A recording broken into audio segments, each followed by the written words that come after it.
সবাইকে আমার ইউটিউব চ্যানেলে স্বাগত। আজকে আলোচনা করব ক্যালকাটা ইউনিভার্সিটির তোমাদের সিবিসিএস বোর্ডের সেমিস্টার 1-এর বাংলা সাজেশান নিয়ে। অনেকেই হয়তো তোমরা 5th সেম কিংবা 6th সেম কমপ্লিট করে ফেলেছো, কিন্তু অনেকের হয়তো বাংলাতে সেমিস্টার 1-এ ক্যাজুয়াল বা সাবলি হয়তো রয়ে গেছে। তাদের জন্য মূলত আজকের এই ভিডিও।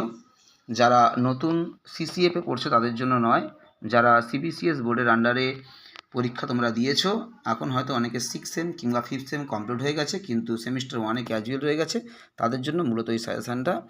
তোমরা 2025 সালে অর্থাৎ এবছরই তোমরা পরীক্ষাটা হয়তো দেবে, কিন্তু পরীক্ষাটা মূলত 2024 সালের পরীক্ষা 25 সালে এসে হচ্ছে। তোমরা যারা সেমিস্টার 1 এই পরীক্ষাটা দেবে, ক্যাজুয়াল পরীক্ষাটা মূলত 2024-এরই, কিন্তু 25 সালে এসে পরীক্ষাটা হচ্ছে।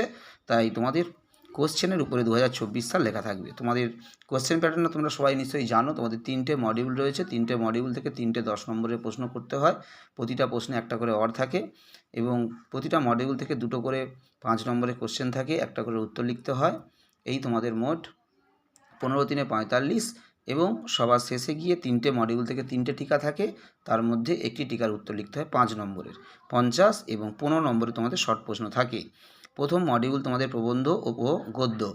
এখান থেকে তোমরা ফোর্ট উইলিয়াম কলেজ, বঙ্কিমচন্দ্র এবং রামমোহন এই 3টে খুব ভালো করে প্র্যাকটিস করবে। এর মধ্যে থেকেই তোমরা একটা কোশ্চেন পরীক্ষায় কমন পেয়ে যাবে। আচ্ছা, এরপরে কাব্য কবিতা থেকে একটা 10 নম্বরের প্রশ্ন থাকবে এবং নাটক থেকে একটা থাকবে। প্রত্যেকে দুটো টপিক থেকে প্রশ্ন পড়বে না, একই সাথে পড়বে না।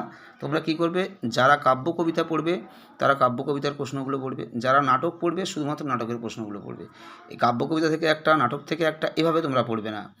যারা কাব্য কবিতা পড়বে তোমাদের জন্য সাজেশান দিয়ে দিয়েছি। কাজী নজরুল, জীবনানন্দ দাশ, ঈশ্বরগুপ্ত এবং মধুসূদন, এই 4টে তোমাদের জন্য ইম্পর্টেন্ট।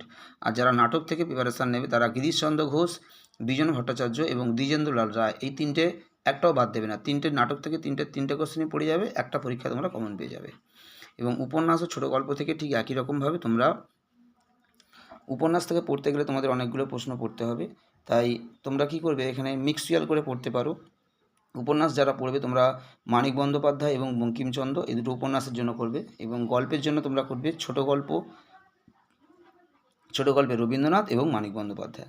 এই প্রশ্নগুলো তোমরা ভালো করে পড়বে। উপন্যাস থেকে দুটো প্রশ্ন পড়লে পরীক্ষায় হয়তো কমন নাও পেতে পারো, তাই তোমাদেরকে উপন্যাস থেকে পড়তে হলে আরও অনেকগুলো প্রশ্ন পড়তে হবে, আরও একটা বা দুটো পড়তে হবে। কিন্তু তোমরা কি করবে, উপন্যাস থেকে দুটো পড়ে যাও আর ছোটো গল্প থেকে দুটো প্রশ্ন পড়ে যাও। এই 4টে প্রশ্ন পড়ে গেলে তোমরা এর মধ্যে পরীক্ষায় নিঃসন্দেহে একটা কোশ্চেন কমন পেয়ে যাবে। দুটো উপন্যাস থেকে এবং দুটো গল্প থেকে দিলাম, এই 4টে প্রশ্ন তোমরা ভালো করে দেখে গেলে একটা কোশ্চেন এখান থেকে কমন পেয়ে যাবে। এবং 5 নম্বরের জন্য তোমরা এবছর যে প্রশ্নগুলো করবে সেগুলো ভালো করে দেখে নাও।